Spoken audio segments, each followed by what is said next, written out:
안녕하십니까. 쿠키 건강플러스 건강사회 만들기 토론회입니다. 현 정부는 출범과 동시에 4대 중증질환 치료에 필요한 모든 의료의 건강보험 적용을 약속했습니다. 그리고 2013년 6월 4대 중증질환 보장성 강화 계획을 수립하면서 그 계획에 따라 2013년부터 2016년까지 순차적으로 4대 중증질환 의료 보장성 강화 정책을 추진해 오고 있는데요. 사망률이 높고 고액의 진료비가 발생하는 4대 중증질환부터 우선적으로 건강보험을 확대하고 다른 질환에 대해서도 단계적으로 이 보장성을 확대해 가기로 한 정책을 적극 추진해 왔습니다. 그런데 이러한 현 정부의 임기가 얼마 전 반환점을 돌아섰는데요. 여전히 의료 현장에서는 보다 적극적인 보장성 확대가 필요하다는 지적이 끊이질 않고 있습니다. 이에 저희 토론회에서는 정부와 학계, 환자, 진료 현장 의료진들의 목소리를 통해서 4대 중증질환 보장성 강화 정책의 현 주소를 살펴보고 이 정책의 올바른 방향과 또 국민 의료비를 낮추기 위한 해법을 모색해보는 자리를 마련했습니다. 먼저 나와주신 참석자 네 분을 소개해드리겠습니다.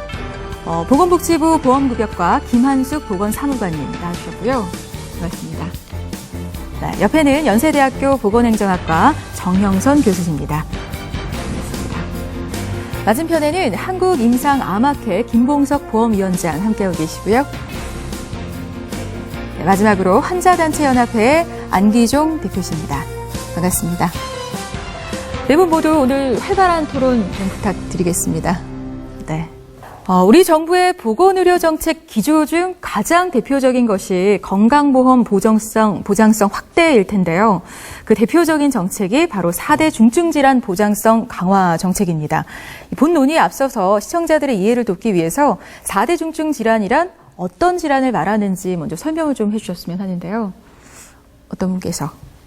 네, 사무관님께서. 네. 그 4대 중증 질환이라 하면 이제 고액 의료비가 국민들 이제 가계 부담을 유발시키는 의료비가 많이 드는 4개의 중요한 중증 질환이 되겠습니다. 그래서 암, 심장 질환, 뇌혈관 질환, 그리고 희귀난치 질환을 말합니다. 근데 이 수많은 질환 중에서 특히 이 4가지 질환에 집중한 이유가 뭔지, 또 4대 중증 질환 보장성 강화라는 건 뭘 말하는 건지 교수님께서 좀 설명을 해주시죠. 일단은 4대 중증 질환이 가장 대체로 이제 중증이니까 비용이 많이 든다. 근데 보장성이라고 하는 거는 결국은 비용의 문제거든요. 환자가 부담하는 거를 어떻게 줄여줄 거냐 하는 게 이제 보장성의 정의인데, 그런 의미에서 가장 환자의 부담이 큰 질환을 우선적으로 그 환자의 부담을 경감시켜 줌으로써 그것이 다 보장성 강화의 한 방책으로 이렇게 제시가 된 거로 이해하면 될 것 같습니다. 그러니까 핵심은 환자들의 비용 부담이 좀 큰 질환을 4대 중증 질환으로 묶어놨다라고 보면 되겠네요. 네. 앞서 암질환, 심장질환, 또 뇌혈관 질환, 희귀난치 질환 이 4가지라고 말씀을 하셨는데요. 이 4가지가 사망률도 높고 또 고액의 진료비가 발생하는 4개의 중증 질환이라고 합니다. 그렇다면 4대 중증 질환을 가지고 있는 환자 수는 얼마나 되는지가 궁금하거든요. 이 부분은 위원장님께서 좀 설명해 주시죠. 네. 지금 정부에서 지정한 4대 중증 질환의 암질환, 심장질환, 뇌혈관 질환, 그리고 희귀난치 질환이 있는데 아시는 바와 같이 최근에 우리나라의 사망률의 1위가 암입니다. 네. 그리고 2위가 심장질환이고 3위가 뇌혈관 질환입니다. 그리고 실제 이 3가지 질환에 지금 포함되어 있는 환자군이 지금 적게는 160만에서 180만까지 추정되고 있습니다. 그중에서 암 질환으로 고통받는 분이 약 90만 정도로 가장 많습니다. 그렇군요. 지금 4대 중증 질환 환자 수가 많게는 180만 명에 이른다. 정말 많은 수치인데요. 그런데 이 4대 중증 질환의 경우는 질환 자체의 고통도 고통이겠지만 만만치 않은 의료비 부담으로 환자와 가족들이 더 큰 고통을 호소하기도 하는 걸로 알고 있습니다. 검사나 수술, 또 약재료 등의 그 의료비로 얼마나 많은 비용이 지출되고 있는지 궁금하거든요. 저희가 정부에서 이제 건강보험 보장률을 산출을 하기 위해서 매년 실시하는 진료비 실태조사라는 게 있습니다. 네네. 그래서 그 통계를 기준으로 해보면 그러니까 2013년 기준으로 해서 4대 중증 질환자의 총 의료비가 10조 3천억 정도 됩니다. 그리고 그 중에서 비급여 포션이 그래서 건강보험에서 지원하지 않고요. 환자가 전액을 부담하는 비급여가 1조 5,790억 원 정도 돼서 한 15.3% 정도 차지하고요. 그리고 그 중에서 이제 그 선택진료나 상급병 진료를 제외한 의학적 비급여에 해당되는 부분은 지금 7,300억 원, 7.1%에 해당되는 것으로 추정되고 있습니다. 그러면은 이 의료비 부담이 좀 꽤 큰 걸로 생각이 되는데요. 이 의료비 부담이 엄청난 4대 중증 질환 환자들과 가족들은 아무래도 그 누구보다 4대 중증 질환 보장성 강화 정책에 기대감이 좀 컸지 않았을까라는 생각이 듭니다. 어떻습니까, 안 대표님? 박근혜 정부가 사실은 대통령이 되기 전에 공약을 했었잖아요. 네네. 근데 그때 용어는 제가 기억하기로는 4대 중증 질환 의료비 국가 100% 책임제 이렇게. 예, 사실 그렇게 강조했었거든요. 네네. 그리고 제가 알기로는 아마 중증 질환 환자들과 어르신들이 소위 뭐 박근혜 정부의 많은 이제 표를 몰아줘서 사실 당선됐다고 할 정도로 네네. 이 공약 자체가 드라마틱했는데, 근데 사실 100%나 모든 의료비를 다 한다는 게 사실은 굉장히 그 위험할 수 있는 발언이잖아요. 네. 그래서 사실은 지금 비판받고 있는 것도 사실은 그가 모든 걸 다 해주겠다고 했는데 막상 한 3년 지나 보니까 모든 것은 아니다. 이렇게 처음 하면서 얘기했던 거랑 좀 다르다. 조금 다르다고 하고 있는 부분이고, 그리고 또 하나는 뭐냐면 그때 했던 이야기가 환자를 치료할 수 있는 기술이나 약이 있는데 돈이 없어 죽는 대한민국 국민은 한 명도 없도록 하겠다. 그래서 이 공약이었잖아요. 네네네. 지금도 현장 가게 되면 돈 없어서 치료 못 받아서 죽는 분들 계시거든요. 그러니까 정책은 굉장히 좋았는데 또 정부가 굉장히 의지를 가지고 추진했는데도 불구하고 아직까지 환자들이 체감할 정도까지는 아닌 것 같아요. 그리고 근데 다만 이제 어떤 기대감이 있냐면 아직 2016년도가 아직 안 됐잖아요. 지금 2015년도니까. 네네. 추진 중이죠. 그죠. 4대 중증 질환은 2016년도까지 하고 3대 비급여는 2017년도까지 하겠다. 그러면 뭐 그때는 정부가 가지고 있는 뭐 이 수치, 그러니까 목표 수치가 있잖아요. 그 도달하는지 지켜봐야 될 것 같고, 또 한 가지 저는 좀 약간 기대감이라고 하면 너무 고맙게도 건강보험 재정이 뭐 16조? 엄청난 재정이 지금 있는 상황이다 보니까 정부가 이런 보장성 확대에 쓸 수 있는 돈이 더 많이 있는 상황이거든요. 그러니까 사실은 환자단체 입장에서는 기대감을 좀 가지고 있죠. 조금 아쉽지만 앞으로 1년, 2년 더 남았으니까 그 사이에 좀 획기적인 보장성 확대하고, 또 사실 박근혜 정부가 눈에 띄게 어떤 정책을 국민들이 체감할 정도로 한 정책이 많지는 않거든요. 그나마 반응이 그나마 좋은 게 사실 4대 중증 질환인데, 네. 정부가 좀 이런 걸 좀 인식하고 적극적으로 추진했으면 좋겠습니다. 그러니까 처음 취지를 좀 잘 살려서 환자들, 그러니까 국민들이 좀 체감할 수 있는 방향으로 추진됐으면 좋겠다. 네, 지금 말씀하신 거 관련해서 좀 부연 설명을 드리면, 이제 박근혜 대통령 후보 시절에 100% 이제 해주겠다는 얘기를 했어요. 네, 공약을. 그래가지고 네네. 저희 같은 이제 학계에서는 여러 가지 뭐 토론회나 이런 걸 통해서 일단 조금 전에는 바람직한 정책 말씀을 하셨는데 잘못된 정책이라고 얘기를 많이 했었죠. 의료라고 하는 것은 100%를 보장해 준다라는 거는 할 수도 없고, 그러니까 생각 자체가 그렇죠. 왜냐하면 이제 의료라고 하는 것은 한없이 팽창할 수 있기 때문에 네네. 자기가 자기가 아무것도 안 낸다고 하는 순간 의료를 제공하는 사람이나 이용하는 사람이나 그 수요가 굉장히 확장적인 그런 거기 때문에 100%를 보장해 준다라고 하는 공약은 처음부터 이제 잘못된 거다. 근데 당시의 분위기가 뭐 여건 야건 모든 사람들이 일단 표를 얻고 보자 하는 그런 분위기가 있었고, 뭐 그런 점에서 현 대통령도 뭐 당시에 무리한 공약을 사실은 한 겁니다. 그래서 실제적으로는 달성될 수 없는 공약이었기 때문에 현실적으로 이제 아마 그 다음에 국정과제를 이렇게 보다 공약을 구체화할 때 그러한 어떤 금액을 전부 다 보장해 준다라는 원칙은 아예 이제 빠졌어요. 좀 수정이 네, 됐군요. 빠지고 네네.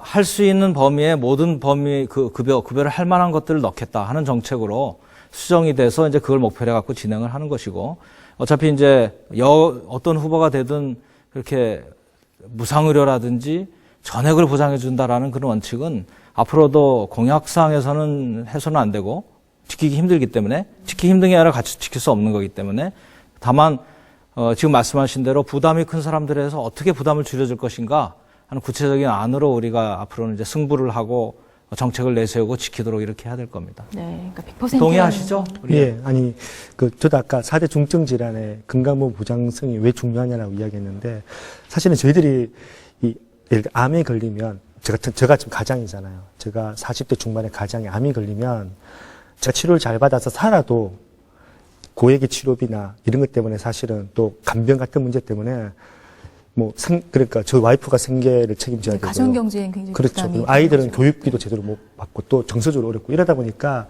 소위 이 질병이 대물림되는 현상들이 또 가난이 대물림되는 현상이 발생하면서 정치권에서도 이걸 그냥 두면 안 되겠다는 생각이 들고 또 하나는 아까 160만 명이 4대 중증 질환이잖아요. 네네.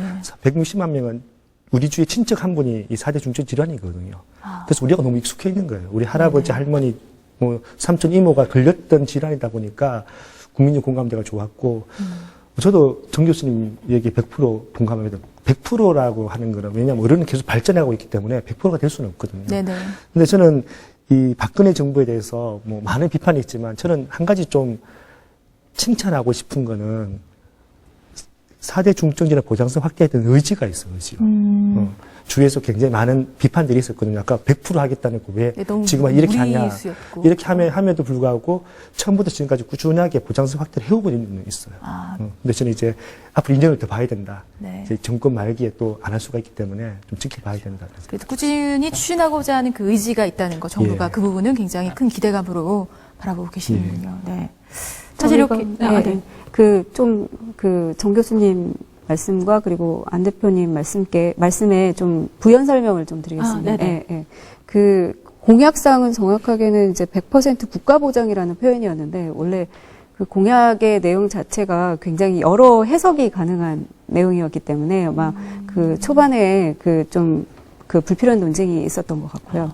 저희가 이제 정 교수님 말씀대로 핵심 국정과제를 정리를 하면서 100%의 의미는 사실 국가가 관리하는 체계로 넣겠다라는 의미일 수도 있거든요. 이제 그게 그러니까 보장률에 반영되는 그 내용입니다. 그래서 지금 현재 그 가장 크게 저희가 그 4대 중증 보장 강화에서 그 목표로 삼는 거는 국가의 관리 밖에 있는 건강보험 영역 바깥에 있는 비급여 항목 중에서 고액 의료비를 발생시키는 포션을 국가 보장 영역, 그러니까 보장률을 건강보험이 적용되는 영역으로 넣겠다. 네, 그게 정리된 거고요. 그렇게 말씀을 드리고 또 이게 비급여라고 하는 게 그러면 다 필요한 의료냐? 그거는 아니거든요. 비급여 중에서는 지금 약간 실험성이 가미된 의료부터 해서 좀 비용 효과적이지 않은 의료, 그리고 임상적 유효성이 좀 더 확보될 필요가 있는 의료, 이런 의료들도 지금 총체적으로 같이 다 행해지고 있는 상황이기 때문에 저희가 목표로 삼는 거는 개중에서 필수적인 의료, 환자의 필요에 꼭 필요한 필수적인 진단 치료 같은 경우는 2016년도까지 100% 필수적으로 다 건강보험 영역으로 끌어들이겠다. 이렇게 정리된 것입니다. 그러니까 해석을 어떻게 하느냐에 따라서 이 100%가 맞을 수도 있다라는 말씀이시군요. 네. 근데 그럼에도 불구하고 실제 구체적인 예를 하나 들면 항암제의 경우에 실제 2010년도에 정부에서 보험을 위해서 2,100억 정도의 보장을 이제 확대하는 보장을 이야기를 했었습니다. 근데 지금 실제 2014년도까지 그 확대된 액이 400억 남짓 하거든요. 실제 2,000억을 보장을 한다고 하고 지금 400 정도밖에 안 되는 거는 실제 25% 정도만이 올라간 것이고 그만큼 국민에게 느끼는 체감은 굉장히 많이 떨어지는 것이죠. 실제 이런 항암제의 그런 공약사항을 조금이라도 지켰다면 아마 훨씬 더 많은 의료 혜택이 돌아갈 수 있을 거라고 생각이 됩니다. 그렇군요. 그러니까 기대감도 있었고 과연 잘 될까라는 약간 의구심도 가진 채 이 정책이 추진돼 왔던 걸로 생각이 드는데요. 어떻게 진행이 왔는지 좀 궁금해집니다. 지난 2013년부터 시작이 된 걸로 알고 있는데요. 사무관님, 어떤 식으로 추진돼 왔는지 좀 간략히 설명을 좀 해주시죠. 네. 저희가 이제 위원장님께서도 말씀하신 게 2010년부터 항암제 보장 강화 이야기를 하셨다고 하시는데 사실 그 정부의 보장 강화 계획이 이게 4대 중증부터 시작된 거는 아니고요. 연원으로 따지면 2005년부터 시작해서 중기 보장 강화 계획 세우면서 꾸준하게 이제 그러니까 국민한테 혜택을 줘야 되는 보장 강화 아이템들을 찾아가지고 이제 건강보험을 적용하기 시작했는데 저희가 이제 이번 공약 그 사항 그리고 국정과제를 하기 위해서 그 사이에 어떻게 보면 그 추진하고 있던 보장 강화 영역 중에서 4대 중증질환자가 좀 더 강화되어야 될 필요가 있는 부분들을 중점적으로 모아가지고 기본계획을 수립을 했습니다. 그게 2013년 6월 4대 중증질환 보장 강화 기본계획의 형태로 마련이 되었고요. 거기에 따르면 이제 행위와 치료제와 약제 부분으로 나눠서 지금 그 위원장님께서 말씀하신 그 항암제를 포함해서 고가의 희귀나치 치료제도 지금 항목에 포함되어 있고요. 그리고 각종 그 고가 뭐 방사선 치료라든지 고가 진단 검사 이런 부분들이 지금 그 포함이 되어 있습니다. 그 매해 지금 비급여에서 급여로 전환되는 항목들은 지금 2013년도에 25개 항목에 대한 급여 전환이 완료가 됐고요. 건강보험을 새롭게 적용하거나 아니면 기존의 건강보험이 적용되던 범위를 훨씬 확대해서 좀 훨씬 더 많은 사람이 혜택을 받을 수 있게 기준을 확대한 부분까지 포함해서 25항목, 작년에는 100항목이 지금 확대가 됐습니다. 그리고 올해 지금 8월까지 해서 지금 57개 항목이 마무리됐고요. 아마 연말에 이르면 더 많은 항목들이 지금 그 급여 전환이 완료될 것으로 보입니다. 그러니까 정리해보자면 이제 지속적으로 추진을 해오고 있고 2013년에 25개 항목, 또 2014년에는 100개 항목, 올해 8월까지만도 지금 57개 항목이 네. 그리고 연말까지는 더 늘어날 수도 있고 이게 보장성 항목을 계속적으로 확대해 왔다는 말씀이시군요. 근데 사실은 이 4대 중증질환의 의료 비용은 단순히 약간만의 문제는 아닌 것 같습니다. 진단과 치료를 받기 위한 뭐 첨단 검사, 고도의 수술, 고가의 약제비 등 대단히 많은 항목이 가계 부담으로 작용을 하는데요. 그래서 지금까지 이제 순차적으로 급여 확대 정책을 펼치고 있는 것 같습니다. 그래서 지금부터는 각 항목별로 하나하나 좀 짚어보면서 4대 중증질환 보장성 강화 정책의 현 주소를 좀 진단해 보고자 합니다. 우선은 진단과 검사에 대한 보장성 강화를 좀 살펴보려고 하는데요. 사실 4대 중증질환들은 검사 비용이 만만치가 않아서 질병과 싸우기도 전에 지치거나 포기하기 쉬웠을 것 같습니다. 진단과 검사에 있어서 보장성이 강화되기 전에는 실제로 이런 경우도 참 많았을 것 같은데 안 대표님 어떻습니까? 환자들. 그렇죠. 보통 이제 백혈병 같은 경우에도 네네. 정기적으로 계속 가서 유전자 검사를 3개월마다 한 번씩 하거든요. 네네. 근데 갈 때마다 비급여다 보니까 막상 뭐 골수식이나 고가의 치료비가 기부로 들어가고 또 계속 검사비가 많이 들어가거든요. 네네. 근데 사실은 유전자 검사비가 이 작년에 보험이 됐더라고요. 그러니까 이제 환자들이 당장에 이게 마술처럼 이게 암 환자는 본인 부담이 5%밖에 안 돼요. 네. 그럼 예를 들면 100만 원이면 5만 원밖에 안 되거든요. 근데 보통 유전자 검사가 보통 한 14만 원에서 한 30만 원 정도 이 정도 했으니까 실제 환자는 한 10,000원 정도밖에 안 되는 거예요. 네네. 그럼 굉장히 비용이 많이 줄어드는 거죠. 그리고 실제로 좀 체감을 하고 있는 거네요. 그렇죠. 바뀌고 그리고 나서는. 예, 저는 또 백혈병 단체에서도 일을 하고 있다 보니까 네네. 또 보통 골수이식이라는 조혈모세포 이식도 사실은 승인이 되지 않은 경우 굉장히 비용이 많이 들었는데 이것도 아마 그 선택적 급여, 선별적 급여로 네, 해서 50%까지 또 보험이 돼가지고 보통 한 3,000 정도 들었는데 지금은 1,500 정도. 그러니까 이게 수치상으로 한다 보면 환자들이 체감할 수밖에 없는 내용이죠. 그러니까 보장 전에는 굉장히 그런 걸로 좀 많이들 힘들어 하셨는데 네. 보장 후 체감하는 부분들이 많이 그렇죠. 있다. 근데 다만 이제 이게 표시가 확 나는 이제 또 있고요. 왜냐하면 이 백혈병 환자들은 계속 이제 골수 이식이라고 한 이식이나 유전자 검사에서 의식을 하고 있잖아요. 근데 그게 아니고 소위 말해서 진료비 전체에 딱 섞여 있으면 잘 못 느끼는 부분은 사실 있어요. 그래서 사실은 정부가 굉장히 많은 보장성 확대를 했는데도 불구하고 그걸 체감하는 환자도 있고 체감하지 못하는 환자들도 있고. 그렇군요. 그렇다면 이 첨단 검사나 진단에서 건강보험이 뭐 새롭게 적용되거나 확대된 대표적 항목들은 어떤 건지 좀 궁금하거든요, 사무관님. 네. 저희가 2013년도에 그 급여를 확대한 케이스는 이제 진단 목적 초음파 좀 불완전합니다. 아직 사실. 초음파 검사. 네, 초음파 검사 중에서 진단 목적으로 실시한 초음파 검사를 급여를 했는데 그 부분 지금 2016년도까지 그 4대 중증 질환자 전체에 적용할 수 있는 초음파를 급여하는 목표로 하고 있고요. 그러니까 저희가 이제 단박에 한 번에 하면 전부 다 말끔하게 급여 전환이 100% 이루어지면 참 좋은데 네네. 이게 항상 그 장벽이 있어요. 검토를 해보면 이게 당장에 못 가고 한번 스텝 바이 스텝으로 이거는 거의 대부분 임상적 유용성이나 그러니까 근거 수준이 명확하지 않거나 그러니까 이거를 그러니까 해서 진단에 도움이 된다는 근거 수준이 불명확하거나 아니면 이제 급여 기준상의 문제가 있어서 적용 대상이 모호하거나 이럴 경우에는 보통 스텝 바이 스텝으로 하는 경우가 있는데 그런 식으로 해서 지금 진단 초음파만 우선적으로 13년도에 급여가 전환이 됐고요. 확대되는 과정인가요? 네, 맞습니다. 네네. 그리고 MRI 기준 확대도 두어 차례 지금 13년 그리고 올해 2월에 또 한 차례 뇌혈관 질환으로 했었고 그다음에 말씀하신 항암제 선택 유전자 검사 같은 경우에 작년에 8종에 대해서 실시를 하고 그리고 그 고가 검사인 캡슐 내시경이라든지 이게 상당히 꼭 필요한 환자분한테는 좀 부담이 많이 됐었거든요. 그런 부분도 작년에 급여 전환을 했었습니다. 진단을 목적으로 한 초음파 검사, MRI, 그리고 유전자 검사, 그리고 캡슐 내시경, 기타 등등 여러 항목들이 사실 보험 적용을 받게 됐는데 실제로 이 적용을 받게 된 전과 후를 비교해 본다면 환자의 치료 접근성 확실히 좀 좋아졌나요?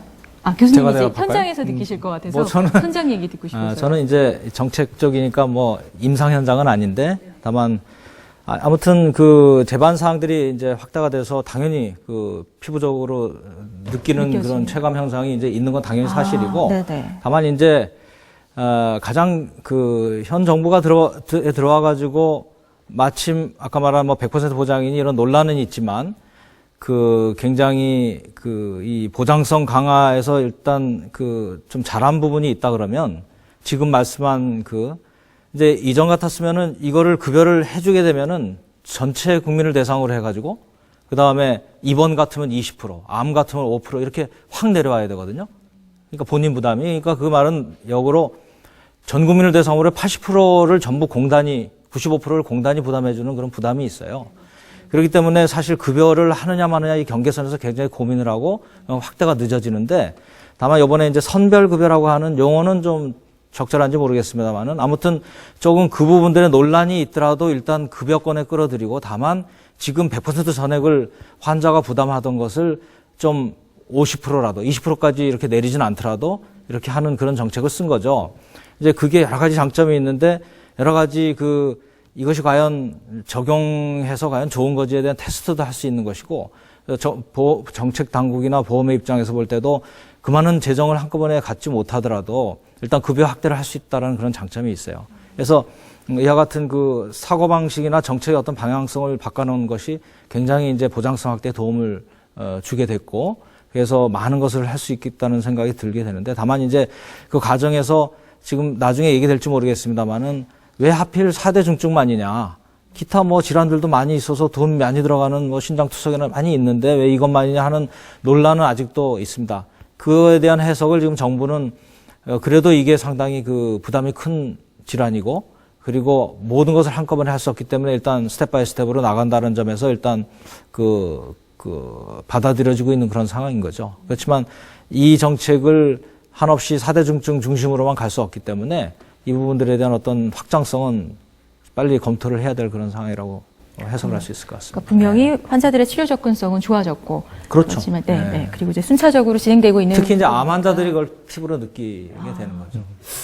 한 가지 사실은 4대 중증 질환 이 보장성 확대만 이야기하지만 정부가 또 한 가지 했던 게 사각지대 놓인 환자들 당장의 보장성 확대가 안 되다 보니까 이 사각지대에 있는 환자들이 있잖아요. 네네네. 그래서 사실은 4대 중증 질환 환자들은 2천만 원까지 의료비를 지원해주는 제도를 시행하고 있거든요.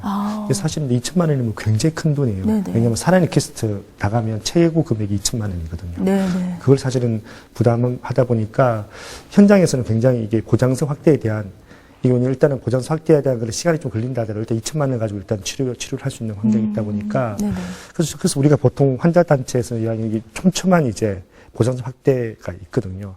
근데 저는 좀 아쉬운 게 있다라고 하면 제가 만약에 박근혜 대통령의 공약을 만드는 사람이었거나 초기에 국정과제 선책했을 때 아까 정 교수님 이야기한 것처럼 4대 중증 질환 플러스 박근혜 정부 임기 말기 정도에는 한 2개에서 4개 정도는 더 추가로 해줬으면 아쉬움이 있어요. 왜냐하면 자문하면 박근혜 정부는 4대 중증 질환만 했다라고 할 수도 있는 거잖아요. 예를 들면 표를 얻기 위해서. 그게 아니라 정부 의지가 4대 중증부터 먼저 하고 또 한다. 그래서 지금 이야기 나오고 있는 게 아까 투석 환자 같은 신장투석. 경우, 그다음에 네. 이 간질환 같은 경우도 굉장히 돈이 많이 들거든요. 사실 이런 것들은 좀 했으면 좋았을 텐데 아쉬움이 좀 있어. 그래서 지금도 늦지 않았으니까 4대 중증 질환만 빨리 하고 지금 돈이 16조나 있으니까 그 돈 가지고 좀 한 몇 가지 질환을 더 했으면 좋겠습니다. 그러니까 좀 검사 부분, 그러니까 보장성 그렇죠. 부분을 좀 확대해 갔으면 그렇죠. 지금 좋겠다. 4대 중증만 하고 있는데 네네. 좀 약간 신장투석, 고액의 비용이 간질환. 드는 그쪽도 확장했으면 중요한 좋겠습니다. 말씀이라서 추가로 말씀드리면 이제 보장성이라는 거는 정의가 비용에 대한 얘기예요. 네. 물론 뭐 여러 가지 관점이 있습니다. 치료의 뭐 효과성, 무슨 위급성 여러 가지가 있지만 보장성이라는 것은 그래 그렇게 어렵고 뭐 위급하고 해서 드는 돈을 경감시켜 주겠다는 게 보장성의 정의거든요. 이제 지금 이런 의미에서 볼 때는 어떤 질환을 미리 사전적으로 정해놓고 그 질환에 대해서만 비용을 경감시켜주고 나머지 질환은 뭐 놔두고 이럴 수는 없는 건데 아까 말씀드린 대로 전략적 측면에서 모든 걸 못하니까 순차적으로 하겠다라는 정책은 지금 우리 안 대표님 말씀대로 제가 보기에는 한 1, 2년 정도의 테스트의 문제지 이 정책을 계속 이렇게 뭐 5년 임기라든지 이렇게 가져가는 건 옳지 못하고 생각이 들어요. 그래서 빨리 비용 중심으로 해서 예를 들어서 뭐 400만 원 이상에 대해서 상한을 해주는 정책이라든지 뭐 이런 정책들을 중심으로 해서 앞으로 정책을 펼쳐나가야 된다. 사전적으로 질환을 미리 정하는 건 오히려 그 소외감을 느끼는 계층을 양산하고 전체적인 질환의 불형평성을 높이는 거거든요. 그래서 이 정책은 4대 중증의 정책은 빨리 그 테스트로 끝을 내고 전체 질환에 같은 그 비중을 가져가는 확대를 나가야 될 것이라고 생각을 합니다. 저희가 정부의 생각을 물어보시면 저희가 그 중기보장 계획을 5년마다 세웁니다. 2005년도 이후로 시작이 됐고요. 지금 시범적으로 중기보장 계획 세우다가 지금 이번에 2기 계획이 2014년부터 18년 중기보장 계획이 올해 2월에 발표가 됐습니다. 이제 그 질환별로 이제 보장 강화 목표를 정해가지고 이렇게 밀고 나가는 거는 아마 거의 4대 중증이 마지막이지 않을까 이런 생각이 드는 거고 거기 중기보장 계획에 따르면 18년도까지 생애주기별로 그 보장 강화의 사각지대였던 그런 항목들을 발굴을 해서 추가적으로 보장 강화를 진행하는 내용으로 들어가 있습니다. 그래서 뭐 지금 대표적으로 내년 같은 경우에 임신 출산 쪽에 보장 강화를 강화하겠다라는 내용이라든지 이런 부분들이 들어가 있고요. 그 다음에 참고로 말씀을 드리면 사실 이게 저희가 항목별로 이제 검사다, MRI 기준 확대, MRI, 초음파, 진단 초음파, 급여 전환, 이런 식으로 적용을 하다 보니까 실제로는 그러니까 혜택을 받는 환자가 4대 중증 질환자에만 국한되지는 또 않아요. 왜냐면 그 항목 자체가 급여 건강보험이 적용되면 일반인들한테도 적용되는 케이스들이 있기 때문에 예를 들면 캡슐 내시경 같은 경우도 4대 중증 질환은 아니지만 일반적으로 이제 소장 질환인 환자들은 거의 다 적용을 받는다든지, 이런 식으로 좀 유연하게 접근을 하고 있다는 점도 말씀드립니다. 예. 그러니까 4대 중증 질환에 딱 한정되어서만 적용받는 네. 게 아니고, 네. 또 추가적으로 좀 확대할 계획이 그러니까 지금도 4대 중증 질환 보장 강화를 하면서 일반 4대 중증 질환자 외에도 이 항목 같은 경우에는 적용 대상이다 할 경우에 같이 혜택을 확대하고 있고요. 그리고 4대 중증 질환 이외의 질환 포함해서 이 보장 강화가 필요한 영역은 지금 따로 중기재정 계획이라는 계획을 만들어가지고 중장기 계획을 만들어서 거기서 별도의 보장 강화 계획을 수립해서 진행하고 있습니다. 그렇군요. 근데 이런 심장병이나 뇌질환 등 4대 중증 질환은 고도의 수술이 필요한 경우가 참 많습니다. 그래서 이런 치료 행위나 치료 재료에 대한 보장성 강화도 집중적으로 이루어지는 것 같은데 보장성이 강화된 것들 어떤 것들이 있는지 또 향후 확대해서 추진될 항목들 있다면 우선 좀 짚어주시죠, 사무관님. 네. 지금 고가 치료 영역에서 저희가 이제까지 했던 부분 중에서 가장 체감도가 높았던 거는 좀 방사선 치료였던 것 같아요. 암 환자들 방사선 치료는 되게 짧게는 한 달에서 많게는 3개월 내내 이제 매 주마다 가면서 이렇게 계속 지속적인 치료를 받아야 되고 상당히 고가였거든요. 그래서 부담이 컸죠. 네, 부담이 컸죠. 그래서 올해 같은 경우 세기변조 방사선 치료라든지 대부분 그리고 양성자 치료도 이번에 급여가 확대가 됐습니다. 9월 1일자로. 그래서 방사선 치료 쪽으로는 좀 상당 부분 확대가 됐고요.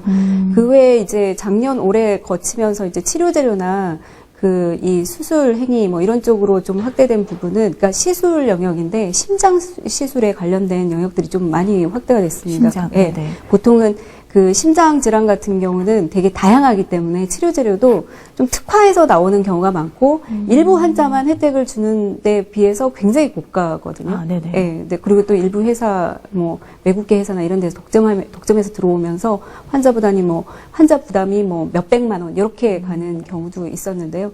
그런 치료 재료를 좀 집중적으로 급여 확대를 했습니다. 아, 그렇군요.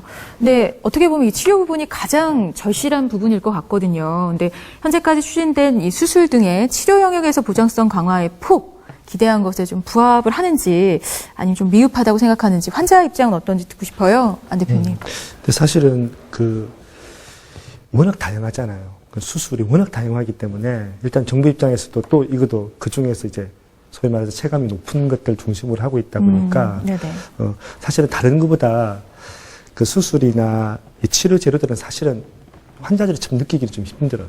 왜냐면 주로 의료 행위 중에 이루어지는 거고 네네. 그 비용이 또 따로 딱 이게 치료 재료 비용입니다. 따로 이렇게 알려주는 게 아니기 때문에 현장에서는 잘 느끼지 못하는데 근데 사실은 의료 현장에서 선생님들이 참 많이 하는 이야기가 이게 수술이 좀 보험이 안 되는데, 이 치료제 재료가 보험이 안 되는데, 또 어떤 경우에는 치료제로 사오라고 하는 경우도 있고, 환자 보고 사오라고 하는 경우도 있거든요. 아, 그래요? 예, 이런 부분이 있어서, 사실은 아직 저희들 어떻게 말할 수 있는지 힘든 것 같아요. 사실 환자가 딱 체감하기에는, 수술 같은 행위나 치료 재료는 사실은 좀 알기는 힘들 것 같아요. 오히려 기대에는 좀 못 미치는 부분도 있다.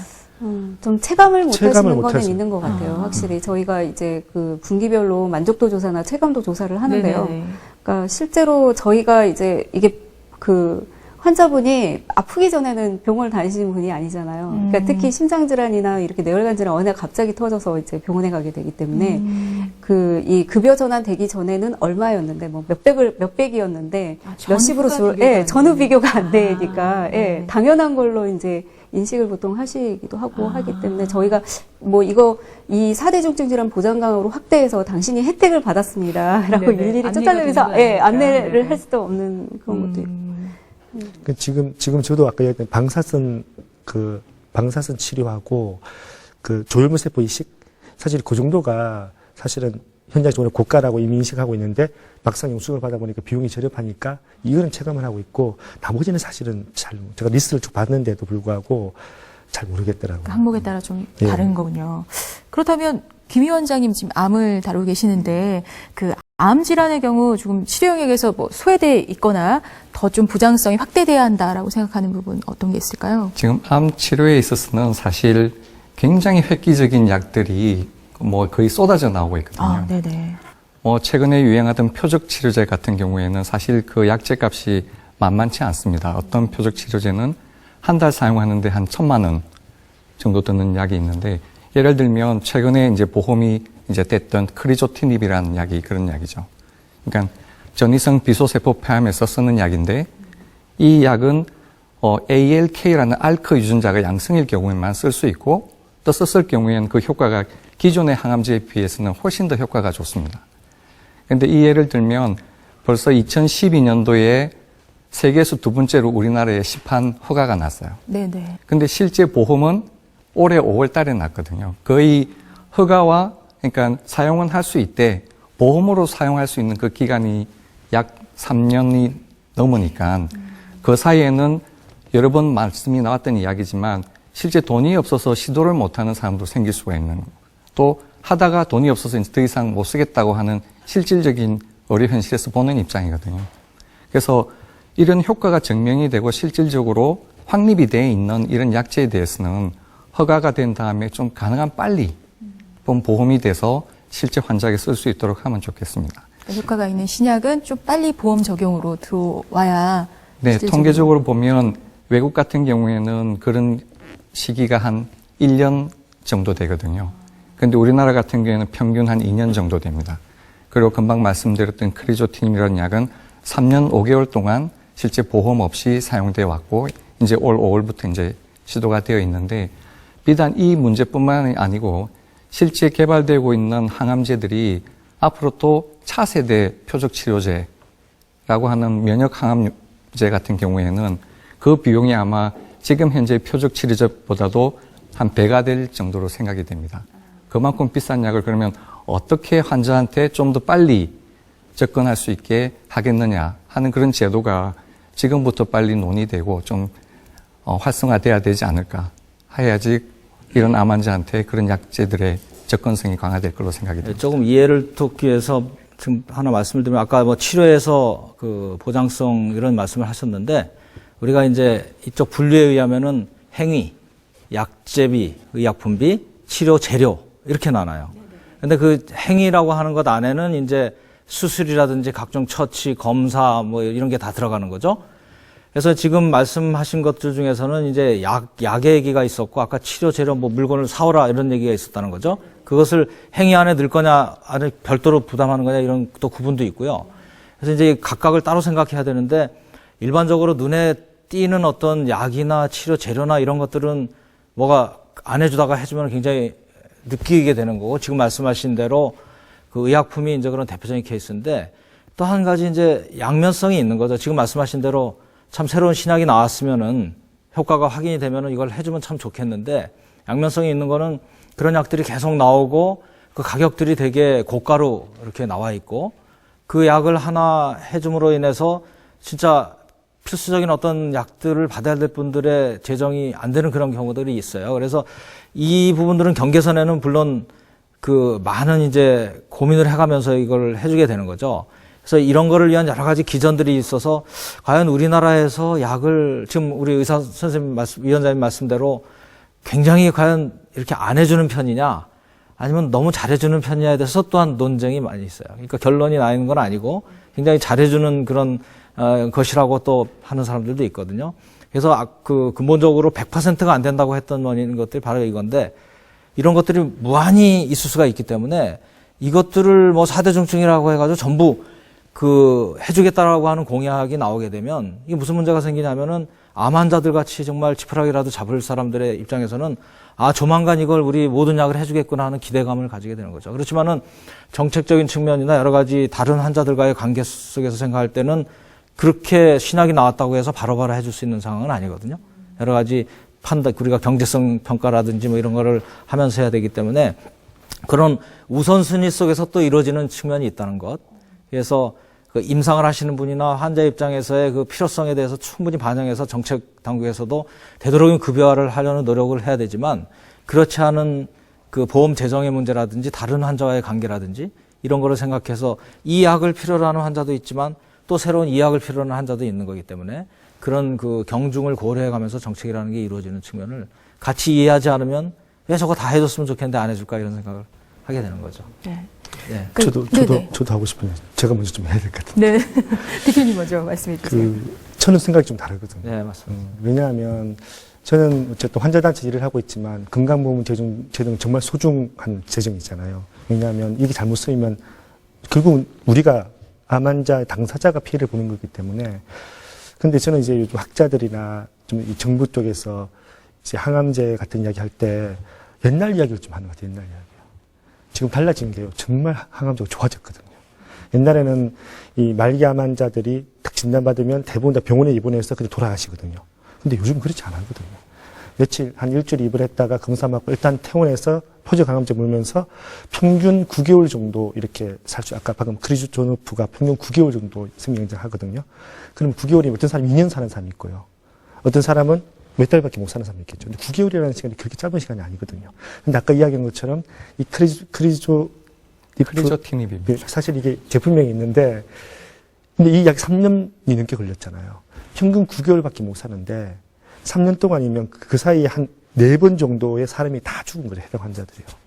한 300명 되거든요. 1200명 중에 30% 정도, 부자이거나 민간보험이 있는 30% 정도는 아마 약을 복용해서 한 9개월에서 사셨을 거고요. 그렇지 않은 사람은 사실은 다 죽었거든요. 근데 저는 이제 현장에 있다 보니까 그분들이 저한테 와가지고 나도 대한민국 국민인데 나는 건강보험료를 했는데 또 하나는 뭐냐면 이게 정부 당국과 제약사 약가 싸움 때문에 보험이 안 되는 거예요.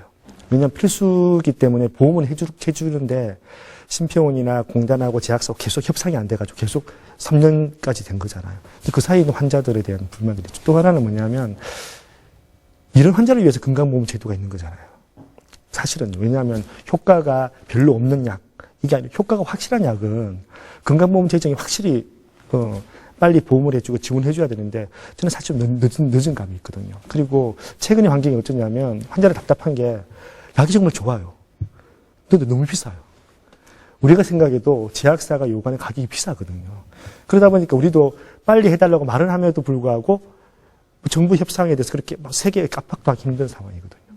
근데 결국은 피해는 환자들이 보는 거잖아요. 그래서 저는 정부가 정책을 특히 항암제 같은 희귀질환 약제 같은 경우에는 구분했으면 좋겠어요. 생명과 직결된 의약품하고 대체약이 있다든지 또 생명과 직결되지 않은 약들을 천천히 해도 괜찮거든요. 하지만 생명과 직결된 약은 일단 시각처가만 받으면 건강보험심사평가원에서 임상적으로 유용한지 심사를 하잖아요. 그걸 원래는 시각처가 받고 난 뒤에 하는데 그러지 말고 같이 했으면 좋겠거든요. 같이 해서 시각처가 받을 때 임상 유용성이 있으면 일단은 보험을 해주고 임시적으로 보험을 해주고 그리고 이 기금은 건강보험 재정은 좀 힘드니까 별도 기금을 만들든 이렇게 해주고 그냥 협상 빨리 해가지고 협상되면 사업 정산하면 되잖아요. 약값이 좀 높게 받으면 더 주면 되고 적으면 다시 돌려받는 거 이렇게 뭔가 그러니까 저는 이제 박근혜 정부에 요청하고 싶은 게 잘했거든요. 보장서 확대했고요. 그리고 그 재난의료비 지원 사업체가 2천만 원 지원도 해주고 좋은데 생명과 직결된 이 특히 희귀질환과 암 환자들의 의약품 접근권은 아직도 약해요. 아쉬움이라고 하면 구분했으면 좋겠다는 거예요. 생명과 직결된 의약품과 그렇지 않은 의약품. 그러니까 약제의 보장성 강화 부분은 환자들이 좀 체감하기에는 미흡하다. 그렇죠. 근데 여기서 좀 짚고 가고 싶은 게 사무관님. 네. 그렇다면 이 약제 보장성 강화는 어떤 식으로 이루어지고 있는 거죠? 네. 지금 그 부분을 짚어봐야 될 것 같아요. 사실 이제 약제 자체가 신약 개발 자체가 굉장히 맞춤형 스타일로 나오다 보니까 굉장히 쏟아져 나오죠. 네네. 지금 지금 전 세계적으로 임상 시험도 엄청나게 하고 있고요. 그래서 어제 가장 최고의 약이었는데 오늘은 최고의 약이 안 되는 거예요. 예. 그래서 사실 저희가 아까 뭐 이게 항목수 말씀을 드렸지만 2013년부터 지금 이번 8월까지 그 보장 강화를 했던 보장 확대를 했던 182항목 중에서 약제가 106항목입니다. 약제 부분이 가장 많아요. 그러니까 기준 확대 부분이 좀 많긴 해요. 왜냐하면 보통 약가 협상하면 이제 저희가 포지티브 개념으로 이제 진입을 하기 때문에 일단 쓸 수 있게 하면서 비급여부터 이제 급여 기준 정해서 이제 점차적으로 건강보험에서 지원하는 적용 범위가 넓어지는데 그게 이제 처음에는 제한적으로 했다가 이제 점차 넓히는데 이제 대부분의 요구사항들은 그 범위를 더 넓혀달라는 데 있는 경우도 많거든요. 그러니까 새로 신약 등재를 빨리 해달라는 측면도 있긴 하지만 그래서 약의 수요가 지금 굉장히 많은 거는 저희가 보기에는 그 행위나 치료제로 여기보다 그러니까 분류체계 자체가 훨씬 그러니까 이 양적으로 많다고 그럴까요? 그런 측면도 좀 있는 것 같아요. 항암제 자체가 워낙 개발이 많이 이루어지고 있기 때문에 좀 그러면서 그러니까 우리나라의 특성이 이제 신의료라든지 신약 같은 진입이 굉장히 빠르거든요. 빠르다 보니까 이제 상대적으로 좀 느리다 이게 정부에서 건강보험을 적용하는 게 이런 느낌을 받는 부분이 좀 없잖아 있는 것 같고요. 저희 나름대로는 좀 체감도가 사실 약만큼 좋은 거는 없습니다. 사실 아까 그 심장질환 행위나 치료제로 같은 경우는 이전에 비교할 대상이 없잖아요. 근데 항암제는 그렇지 않아요. 투약을 계속, 다른 약을 투약을 받으면서 이야기를 들었거든요, 환자분이. 다른 약을 쓰면 좋겠는데, 이 약은 건강보험이 적용이 안 됩니다. 이런 이야기를 듣다가 어느 날 적용이 돼요. 그러면 확 이렇게 체감이 되는 거예요. 그래서 저희가 쓸 수 있는 약이 되고. 네, 실제로 이제 그러니까 이게 만족도나 체감도가 높은 부분이 항암제나 이런 약제에 있다는 것도 좀 상당 부분 많이 알고 있고, 그러니까 제가 여기서 어필을 하고 싶은 거는 아까 대표님도 말씀하셨지만 정부에서 상당히 노력은 한다라고 이야기를 하시는 것처럼 2016년도까지도 많은 약제가 앞으로 스탠바이 하고 있습니다. 지금 그리고 약간 지금 이야기하신 부분에 있어서는 좀 제도적인 측면이 좀 있거든요. 제도적으로 뭔가 보완을 해야 되는 왜냐하면 약 쪽은 이게 그러니까 이게 굉장히 위험성이라든지 안전성 그리고 유해성뿐만 아니라 이런 부분의 평가도 중요하고 경제성 평가 같은 경우에 사실 대체 범위가 굉장히 버라이어티하기 때문에 행위나 치료제보다 대체할 수 있는 범위가 되게 커요. 그래서 기존에 비슷한 효과에 그러니까 좀 저렴한 게 있지 않을까 이런 평가를 계속 하기 때문에 좀 더디가는 거는 있는데 그런 부분에 대해서 제도적인 보완을 하고 있습니다.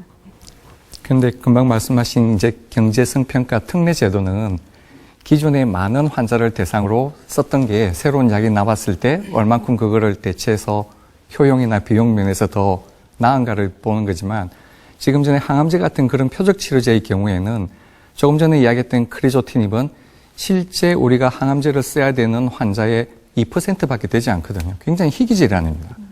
오로지 그 환자들한테만 그 약을 쓰고 썼을 경우에 굉장히 효과가 좋고, 정말해서 그 하나가 고가긴 하지만 실제 그 대상되는 환자에 투여되는 전체 총 비용은 그렇게 많지 않으리라고 생각이 되고요.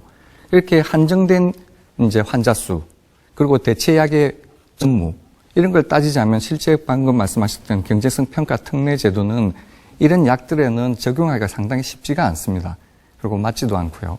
그래서 이럴 경우에는 조금 전에 대표님께서 말씀을 잘 하셨는데, 실제 얼마나 환자의 생명에 직접적으로 연관이 되고 얼마만큼 효능을 줄 것이냐에 대한 평가가 돼서 빨리빨리 되는 게 오히려 더 환자를 위하고 보장성 강화를 위한 길이라고 판단이 됩니다. 진단이나 검사나 이 수술, 이건 어쨌든 전체 비용은 수술해봤던 분은 옛날에 비하면 줄어들었다는 걸 느낄 수가 있거든요. 근데 약제는 혜택을 본 사람은 드라마틱하게 혜택 보니까 좋다고 하지만 그 사람은 아무 이야기 안 하거든요. 근데 혜택을 못 보는 사람, 보험이 안 되는 이 환자들은 계속 목소리를 내고 뭐 시위도 하고 탄원도 하다 보니까 사실은 이 보장성이 많이 좀 확대되지 않은 것이 아니냐라고 하고 있는데, 저는 어쨌든 정부 쪽에서는 이 약제에 대해서 어쨌든 좀 표관하게 좀 제도적인 개선이나 뭐 투자 이런 게 좀 필요하다고 생각합니다. 네, 그러니까 검사, 진단, 뭐 이런 수술 이런 부분에 대한 거는 좀 체감할 수 있지만 이 약제, 그러니까 특히 신약에 대한 접근성이나 이런 신약에 대한 어떤 치료 환경에 대해서는 아주 좀 미흡하다, 좀 만족스럽지 않은 부분이 있다라는 의견이 아무래도 환자들이 느끼는 부분인 것 같아요. 네, 그래서 사실은 그런 부분에 대한 뭐 여러 가지 정부도 노력을 하고 있는 그 한 차원이 좀 전에 말씀드렸던 경제성 평가 특례 제도라든지, 그리고 뭐 위험 분담 제도 같은 것도 있는 걸로 알고 있어요. 교수님, 이런 부분들이 실제로는 좀 효과를 보고 있다고 생각을 하십니까? 예, 지금 이제 우리가 사실은 일단 치료라든지 아까 행위라고 얘기하는 이런 부분들은 사실 일반 환자들은 잘 구분이 안 된다고 하는 이유가, 보통 일반 이제 가격을 의식하고 이런 상품들은 내가 뭐를 사는지 어떤 서비스를 받는지가 뚜렷하고 거기에 대해서 가격을 내니까 전에부터 어떻게 되는지를 아는데, 의료라고 하는 것은 뭐 워낙 복잡하고 전문성이 강하고 일반 환자로서는 파악하기 힘들고, 그렇기 때문에 어떤 구체적인 상품 서비스 내용이 나오질 않아요. 그래서 그걸 하나 묶음으로 해서 우리가 가격을 설정하고 이렇게 하는 것이 이제 흔히 말하는 포괄수가제라는 것인데, 그런 형태로 되지 않은 지금 시스템에서 하나하나 서비스 하나하나 따져서 주고, 하나하나 의약품이라는 걸 따져서 주고, 치료제를 하나하나 따져서 주고 이렇게 하다 보니까 사실 그거를 따질 때 이 부분을 해주는 거 보면은 굉장히 내가 뭘 받았다, 안 된다 이렇게 느끼니까 약이나 이런 거에 이제 굉장히 민감하게 이렇게 반응을 하는데, 사실 아까 말씀하신 여러 가지 항암제 효과라든지 이런 거를 말씀을 하셨는데, 그런 부분들에 대해서는 당연히 정책 당국이 고려해서 경제성 평가까지 여러 가지 따져서 나가야 되는 거죠. 경제성 평가가 무슨 어떤 정가의 보도는 아니고 하나의 참고 자료니까. 근데 전체적으로 말씀을 드리면은 그런 전체가 어떻게 균형을 가지면서 갈 수 있게 정부 당국이나 보험 당국은 할 수밖에 없는 거죠. 그래서 만약에 약을 항암제만을 더 해달라고 하는 그런 요구도 있는가 하면, 그렇지 않은 많은 또 더 의료비가 들어가야 되는 그런 요구들이 있기 때문에 그런 부분들을 양자를 볼 수밖에 없지 않나 이런 생각을 합니다. 그러니까 뭐 그런 점에서는 뭐가 선이냐는 정책보다는 그때그때 판단을 좀 할 수밖에 없다고 봐야 되겠죠.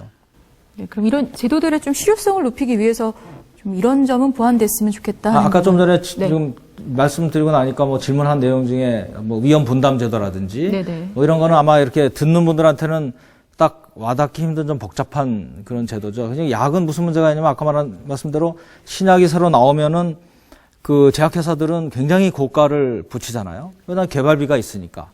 하지만 사실 약을 일단 개발되고 나서 하나하나 만드는 데는 비용은 얼마 안 들어가는 거거든요. 그러니까 이게 마지널 코스트 한 개 비용 따질 때는 그렇게 높게 설정 안 할 수 있게 만들 수가 있는데, 사실은 개발 비용을 따져서 또 이렇게 높여주고 하는 측면이 있어요. 그렇다 보면은 이 보험 당국에서 가격을 협상할 때는 당연히 그 가격을 낮게 설정을 해놔야 국민들이 혜택을 보고 환자도 부담이 줄어드니까, 그러다 보면 협상이 길어지고 뭐 이런 게 있는 거예요. 그래서 아까 말한 위험 분담 제도라고 하는 거는 뭐 자세한 설명이 힘듭니다만은 리베이트 외국에서 리베이트 제도라고도 부르는데, 그래서 제약회사가 공식적인 가격은 높게 설정하더라도 실제적으로 자기들이 받아가는 것을 좀 낮추고 하면서 그 환자의 부담을 줄여주면서도 자기가 원하는 어떤 가격을 유지하는 그런 정책들이거든요. 그래서 이런 거를 통해서 환자들이 당장 받고 싶어하는 약을 먼저 급여해주고 하는 정책들을 적절하게 쓴다면은 환자들이 느끼는 체감도도 어느 정도 뭐 개선을 하면서 보험 당국의 부담을 좀 줄이는 그런 어떤 미시적인 정책들은 다양하게 가능할 거라고 생각이 됩니다.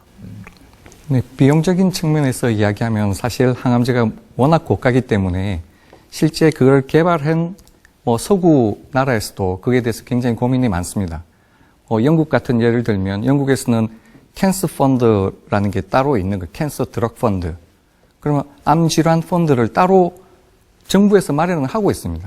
왜냐하면 지금 현재 운영되고 있는 보험 재정으로는 지금 현재 개발되고 있는 약제의 비용을 감당을 못하기 때문에 아예 따로 그런 펀드를 마련해 놓고 있고, 프랑스나 네덜란드 같은 경우에도 자체 내에서 그런 걸 고려해서 어떤 심의기구, 환자, 정부, 그 다음에 민간단체, 제약회사, 학회, 이렇게 해서 그런 위원회를 만들어서 그럼 이걸 어떻게 우리가 가져갈 것이냐, 어떻게 재정을 마련하고 할 것이냐 하는 그런 위원회를 설립해서 뭔가 해결하는 노력을 하는 거거든요.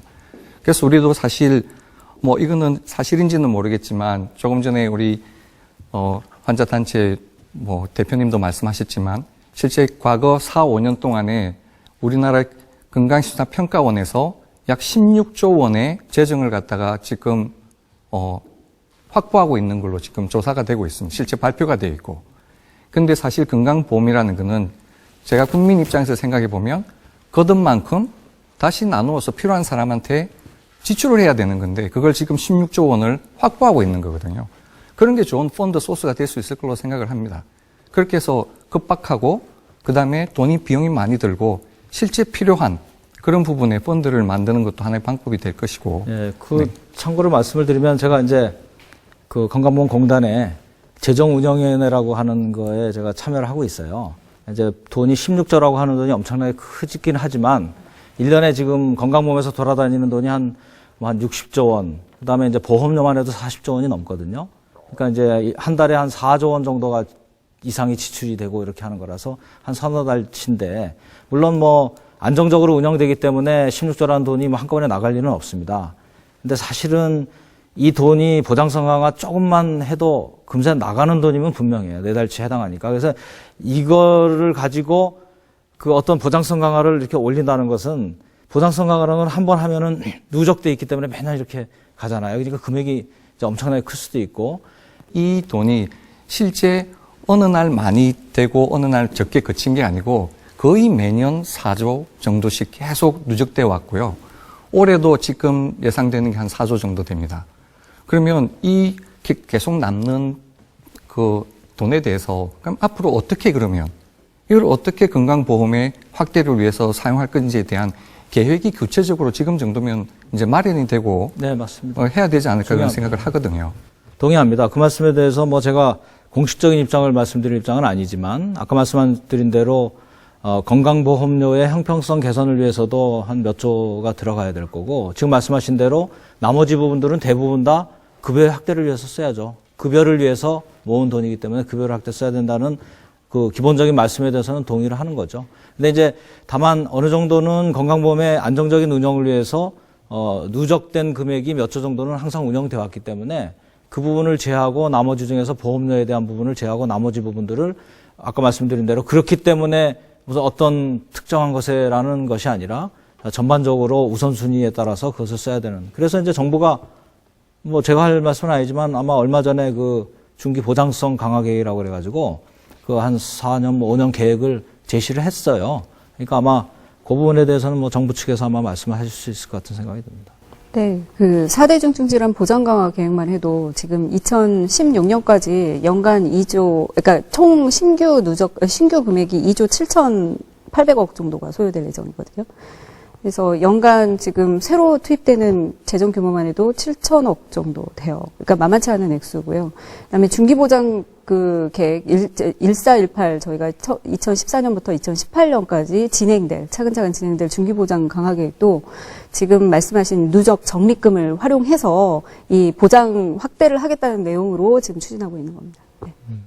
근데 그 기금 아까 이야기 나와서 사실은 지금 그 희귀질환 쪽에는 계속해서 기금을 조성하자는 이 법안이 계속 그 발의됐지만 아직 한 번도 통과된 적이 없거든요. 사실 건강보험 재정 중에 일부를 뭐 조성하자, 국고하자 여러 가지가 있지만, 근데 지금 어쨌든 건강보험 재정이 16조나 정도 되고 사실 이 보장성이 다 투입하면 또 금방 소진될 수 있는 재정이라 그러면 이번 기회에 희귀 질환하고 또 하나의 영역은 암 중에서도 희귀암이 있거든요. 근데 희귀 질환에는 희귀암이 포함이 되진 않아요. 제도상 구분되어 있거든요. 희귀암은 그냥 암인 거예요. 네. 그래서는 희귀 질환이나 희귀암의 경우에는 어쨌든 환자 숫자가 적기 때문에 데이터가 나오기도 힘들고 효과에 대해서 검증이 부족하지만 또 여전히 환자의 필요도 있잖아요. 이런 경우 사실 건강보험 재정을 투입하기는 건강보험 재정 그 원칙 좀 맞지 않고, 그래서 저는 이번 기회에 이런 건강보험 재정이 많이 좀 이렇게 정립이 돼 있다라면 그 중에 일부를 기금으로 해서 이 건강보험의 원리가 아닌 이 건강보험 원리로는 아까 이야기한 것처럼 고혈압 환자 뭐 1000명을 살리는 게 암 환자 1명을 살리는 게 더 낫다고 생각할 수도 있는 거잖아요. 그게 아니라 정말 이 암 환자 1명을 살릴 필요가 있는 그런 경우에는 이런 기금을 통해서 하는 방법도 고려해 봤으면 좋겠다 싶습니다. 기금 말씀은 상당히 좋은데요. 기금이라고 하는 거는 이제 재원이 만약에 보험료를 걷어가지고 지금 그 보험 재정으로 운영이 되고 있는데 그것을 재원으로 해서 별도의 기금을 만든다 그러는 거는 보험 전체 운영에 다만 경직성만 주는 거죠. 어떤 딱 사전적으로 정해진 데만 쓰라 그러는 거니까. 그래서 만약에 지금 말씀대로라면은 이제 전체적인 원칙을 생각하면 이거는 상당히 철학적인 얘기가 되고 철학 논쟁이 많이 되는데, 별도의 기금이라 그러면 아마 별도의 재원을 마련해야 될 거예요. 가장 그것으로 할 수 있는 것이 정부 재원이죠. 정부의, 국가의 어떤 희귀 난치성 질환이나 이렇게 해서 특수하게 어려움을 겪는 사람들에 대해서 국가가 나서야 되는 거기 때문에, 그런 차원에서 일반 보험료보다는 별도의 재원을 마련할 때 바로 국가가 예를 들어서 뭐 건강증진기금의 일부를 쓴다든지 아니면 국가가 예산으로 재원을 마련한다든지 어떤 다른 별도의 기금을 마련한다면은 기금이 맞을지 모르겠는데, 일반 보험료로 일반 원칙에서 써나가는 데서 다시 그 돈을 가지고 별도의 기금을 만든다고 할 때는 좀 전체 운영상으로는 좀 안 어울릴 수가 있죠.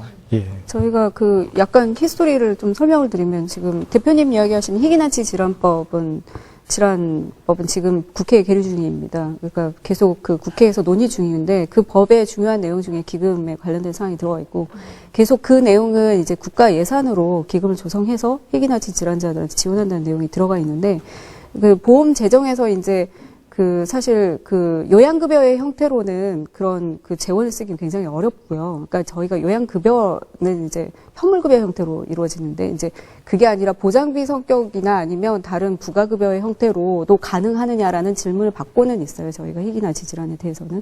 근데 아마 희귀난치 질환법 그 통과나 이게 이 법이 제정되는 경과랑 같이 맞물려서 해야 되고요. 저희가 그 단기적인 계획으로는 지금 희귀난치 같은 경우는 지금 주요하게 그 4대 중증 질환자 그 산정 특례가 적용되는, 저희가 4대 중증 질환 보장 강화 계획이 크게 따지면 확대 부분이 두 가지가 되거든요.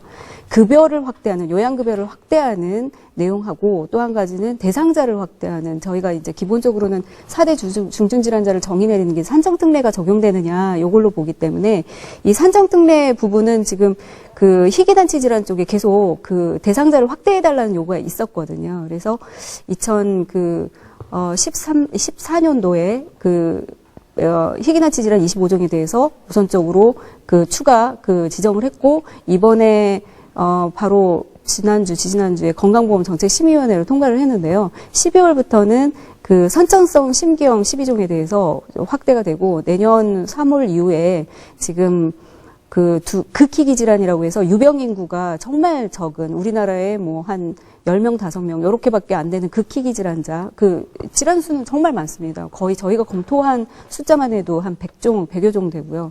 그리고 극희귀 질환자에 대해서 산정특례를 적용하는 것과, 그리고 아무리 진단을 하려고 노력을 해도 진단을 못했던 상세불명 환자에 대해서도 그 산정특례를 적용하는 방안을 지금 통과시키고 준비 작업 중에 있습니다.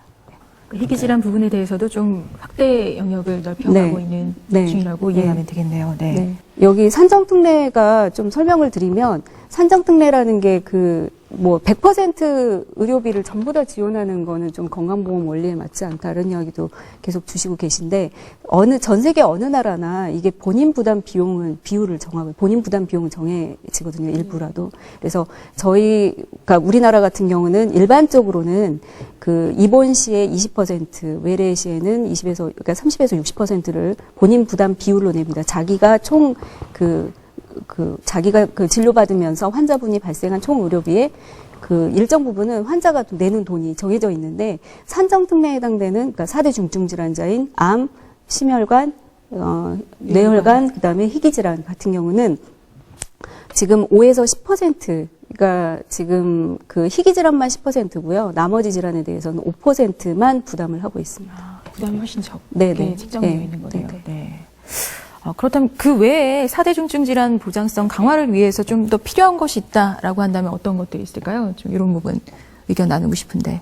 아까 말씀이 나왔듯이 4대 중증 질환에만 국한하지 않는 그런 일반 보장성 강화 정책을 취해야 된다 하는 게 이제 가장 앞으로의 과제라고 보고요.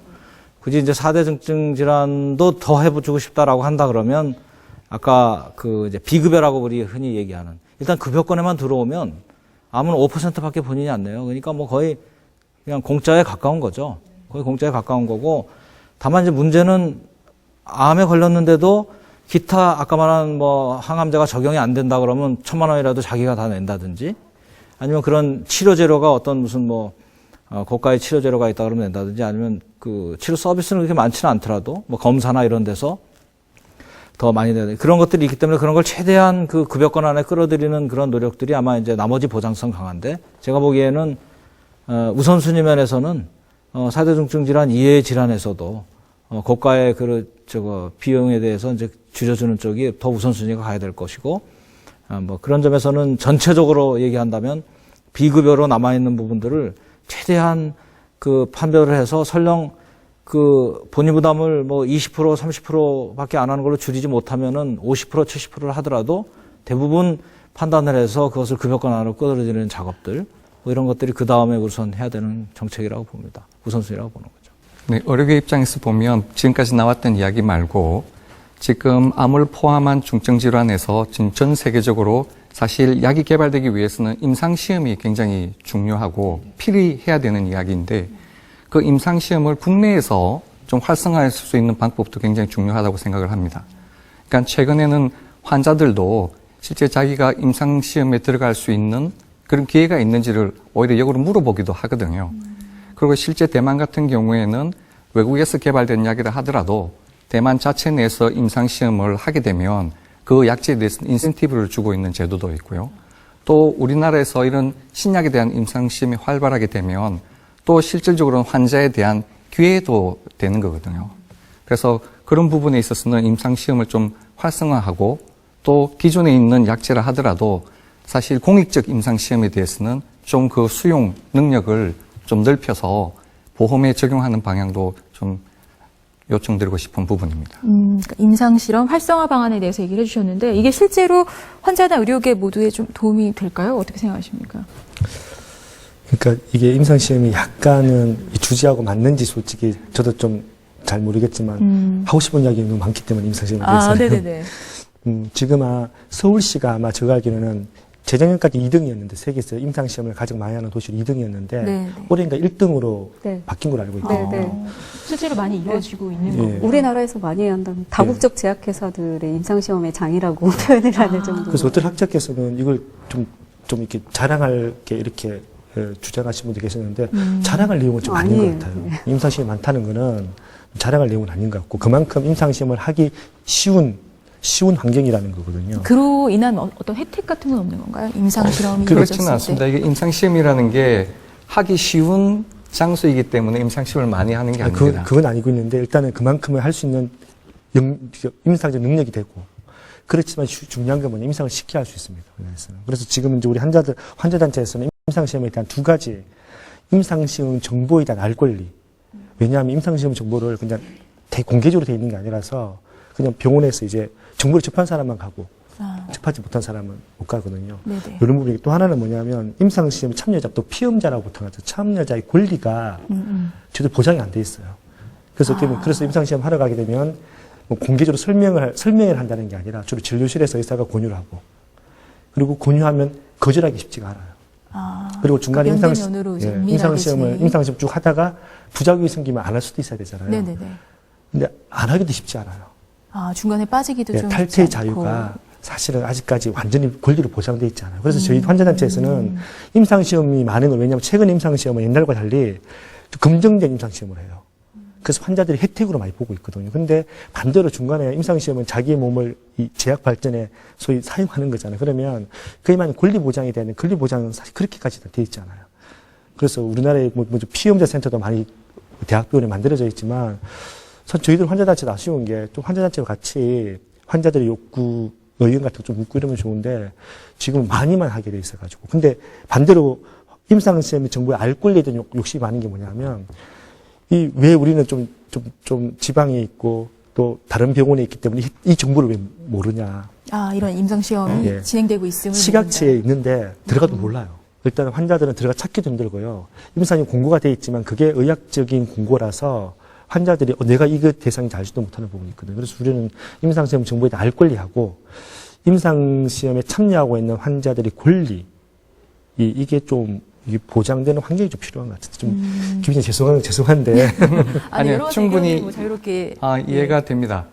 뭐 임상시험에 대해서 제가 좀 더 잠깐만 부연 설명하면 임상시험이 서울에서 가장 많이 시도되고 있고 그다음에 좋은 이유는 우리나라 의사들이 그만큼 퀄리티가 굉장히 높은 겁니다. 임상시험을 하는 수행 능력이나 환자를 관리하는 능력이나 그런 수행 능력이 워낙 월등하기 때문에 실제 얼마 전에 실제 임상시험을 가장 많이 하는 나라는 중국입니다. 뭐 수를 헤아려도 없이 많이 하는데 미국에서는 한 번 철수를 했습니다. 더 이상 퀄리티 컨트롤이 보장할 수가 없기 때문에 더 이상 중국에서 하는 임상시험은 믿을 수가 없다. 지금 최근에 또 하고 있지만 그런 거에 비해서 한국 서울에서 하는 임상시험은 퀄리티도 좋고 그 다음에 환자 등록도 빠르고 등등 임상시험이라는 거는 가능한 한 빨리 환자를 모집을 해서 연구 결과를 빨리 내야지 환자한테도 도움이 되고 또 실질적으로 의학에도 도움이 되는 거거든요. 또 두 번째는 그 환자, 우리는 피험자라고 그러는데 연구 대상자의 권리를 이야기해서 그건 굉장히 윤리적인 문제인데 그런 부분은 지금 보건복지부하고 식약처에서 굉장히 많이 강화되고 있습니다. 금방 이야기했던 피험자 보호국이라는 것도 생기고 또 실제 각 기관별로 임상시험을 하는 기관별로 임상시험을 관리하는 기구 그 다음에 또 보호자 그러니까 피험자를 보호하는 그 정책을 마련하게끔 하고 있고 하는 등 굉장히 그건 하고 있기 때문에 아마 실제 환자분 임상시험 참여해서 얼만큼 그 혜택을 받고 또 때로는 고통을 받으셨는지는 모르겠지만 실제 임상시험은 진짜 우리나라에서 세계 어느 나라 못지않게 잘 하고 있고 질적으로 충분히 보장된 시험을 하고 있다고 생각을 합니다. 지금 노원 외에 이야기가 있는데 이제 이를테면 임상시험 같은 경우는 사실 이제 그 보험에서 바라보기엔 이런 쟁점이 좀 있습니다. 사실 보험이라는 거는 일종의 개런티거든요, 개런티. 환자한테 이 의료가 필요한 의료예요. 꼭 필요한 의료인데, 이 환자가 그 의료비를 다 부담하기에는 너무 이게 개인적인 부담이 너무 크기 때문에 국가가 보장해주는 그런 영역인 거잖아요. 근데 그렇게 하기 위해서 항상 건강보험에서 이제 일반적인 원칙으로 적용하는 게 임상적 유용성이 입증된 행위이냐, 치료 행위이냐, 뭐 진단법이냐, 검사법이냐, 약제이냐 이런 거를 동원하기 때문에 사실 이게 허가나 진입이 굉장히 늦는다는 이야기를 듣거든요. 근데 이런 문제를 해결하기 위해서 그럼 이 대체 불가, 아까 다른 대체적인 치료법이 없는 환자에서는 임상시험을 좀 보험에서 지원해줘야 되지 않느냐 이런 이야기가 나오는데 사실은 이제 보험 정책에서 바라보기에는 이렇습니다. 이게 보험 정책에서 1순위로 해야 될 사항인가라는 의구심은 들어요. 왜냐하면 엄격하게 따지면 보험의 전 영역이기 때문에 보험으로 들어올 때 이 그 진단법과 검사법과 약제의 그 효과성이 입증이 된 상태에서 들어와야 되는데 그거를 입증하기 위한 근거 자료 실험을 하는 내용인 거잖아요. 그 전 단계에 해당되기 때문에 그것도 역시 좀 뭐 국가 예산이라든지 저희가 우리나라가 지금 R&D 자금으로는 굉장히 많은 비용을 쓰는데 지금 뭐 바이오 쪽의 R&D가 좀 기초 쪽으로 많이 가 있고 아직 임상 쪽으로 많이 시프팅이 안 됐어요. 그런 현실 때문에 서로 너무 돈이 좀 급하다 보니 이제 보험 재정 쪽에서도 압박이 들어오지만 사실 그게 그 앞 단계에서 순차적으로 이야기한다고 하면 이제 복지부에서 좀 그러니까 복지부 차원에서는 임상 시험 그 자체로서 논의할 영역이다라고 먼저 생각을 하고 있고요. 그럼에도 불구하고 이제 일부 임상시험 같은 경우 꼭 대체 불가한 임상시험 중에서 이제 환자가 대조군으로 활용될 경우에 대조군이라는 거는 그 실험약제를 쓰는 경우가 아닌 경우거든요. 그런 경우에는 좀 검토를 하고 있는 단계입니다. 네. 네, 그러니까 우선적으로 이 임상실험을 지원하기에는 좀 그 네. 영역 보험, 외적인 부분이어서 네, 맞습니다. 네. 일반적인 원리에는 맞지 않은 부분이 근데 사실 있죠. 임상시험이 아까 약제에 대한 현장에서의 이 보장성 확대에 대한 불만들이 좀 있잖아요.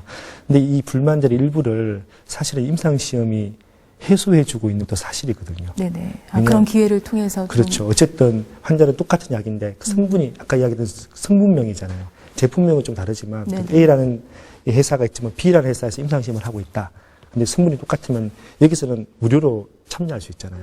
사실은 우리나라의 서울이 특히 서울이 워낙 많은 임상시험을 하고 있다 보니까 지금 현재 보험이 안 되는 환자들이 절반 정도는 사실 임상형에서 해결해 주고 치료를 있거든요.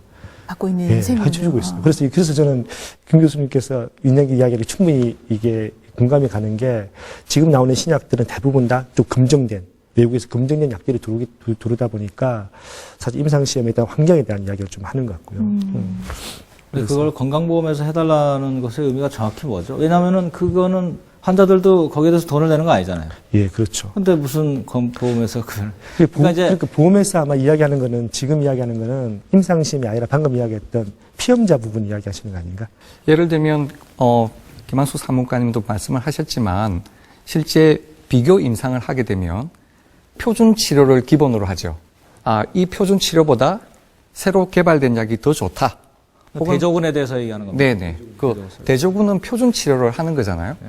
그런 표준 치료군에 대해서는 보험 적용을 해줘야 되지 않겠느냐 하는 그런 이야기입니다. 그러니까 표준치료군이 보험 적용이 안 되고 있을 때 국한된 얘기네요. 지금 보험이 이미 안 하고 되고 보험 적용이 있죠. 되고 있는 표준 근데 치료를 그거 하더라도 이미 보험 적용되는데. 임상 시험에 들어가면 보험 적용이 안 되죠. 법적으로 이제 네, 법적으로 안 불가능하게 되고 되었기 때문에 그 이야기를 하시는 거고 그 부분이 하나가 있고 또 한 가지 부분으로는 뭔가 보험에서 아까 기금의 형태도 이야기하고 하셨는데 임상 연구 단계에 그 치료제를 쓸 수 있게 하는 어떤 기전이 필요하다는 이야기도 좀 하시기는 하셨어요. 네, 그래서, 그런 예. 부분도 사실 필요합니다. 근데 사실 그거는 예전에도 논란이 좀 됐다가 건강보험 원리하고 좀 맞지가 않다. 네, 그러니까 맞습니다. 대조군에 대해서는 원래 같았으면 당연히 건강보험 적용받고 있는데 임상시험에 들어가는 것 때문에 못 받는 것에 대해서는 사실은 제도적인 게 필요한데 신약 개발하는데 소위 건강보험 재정을 사용하는 거잖아요. 그건 사실 좀 많은 고민이 필요한 거죠. 지금 말씀대로 대조군의 경우는 뭐 그 자체가 기존의 치료의 연장이라고 보니까 뭐 충분히 할 텐데 나머지의 경우는 사실은 이제 결국은 이게 실험이고 임상시험의 성공의 그 과실은 그 제품을 만들어서 특허로 받아가잖아요. 일종의 그 실패할 모든 것을 포함해서 특허로 다 받아가서 그래서 15년이라는 엄청난 기간 특혜를 주고 있기 때문에 거기에 보험 재정이 투입되는 데에서는 아마 논리적으로 아마 굉장히 쉽지 않을 거예요. 네, 사실은 이 부분은 사실 두 가지로 나눠야 되거든요. 하나는 우리가 흔히 제약회사에서 신약 개발을 위해서 하는 소위 스폰서가 지원하는 임상시험이 있고 지금 기존에 나와 있는 약제를 가지고 연구자가 일반 의사가 나는 이 약이 또 이렇게 하면 더 좋을 것 같으니까 비교 시험을 한다든지 그냥 이상 시험을 한다든지 하는 게 있는데 그거는 이제 정부가 하는 R&D 쪽에 연구개발비에서 두어져야 될 네, 그런 부분을 이야기를 하는 겁니다. 네, 그래서 건강보험의 그게 재정이라고 하기에는. 사실 굉장히 어려운 게 많거든요. 그러니까 제약회사든 혹은 정부에서 주도하는 연구든 그 많은 우리 상황을 갖다가 모든 걸 다 연구할 수 없습니다. 그래서 실제 전국에 있는 소위 의사 선생님들이 연구를 굉장히 많이 하고 있죠.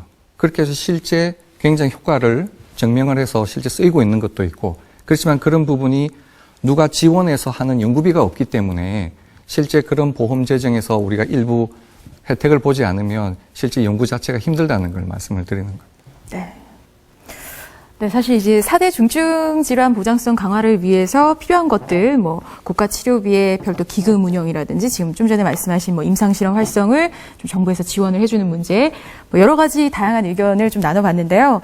이런 의견들이 좀 향후 정부 정책을 세우는 과정에서 좀 좋은 밑바탕이 됐으면 하는 바람이고요. 또 한편으로는 이제 정부가 현재 가지고 있는 4대 중증 질환 보장성 강화 정책, 또 보건의료 정책 계획 궁금하거든요. 마지막으로 좀 정리해 주시죠.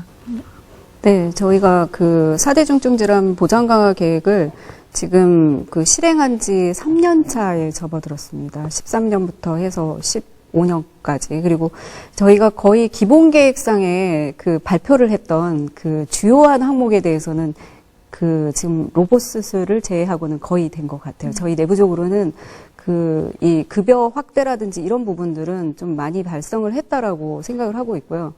저희가 이제 16년도, 그러니까 4차년도 마지막 그 연차를 앞두고, 그러니까 정부에서도 지금 고민을 하고 있습니다. 이게 과연 이제까지 해왔던 일이 실질적 보장 강화로 이루어지고 있느냐.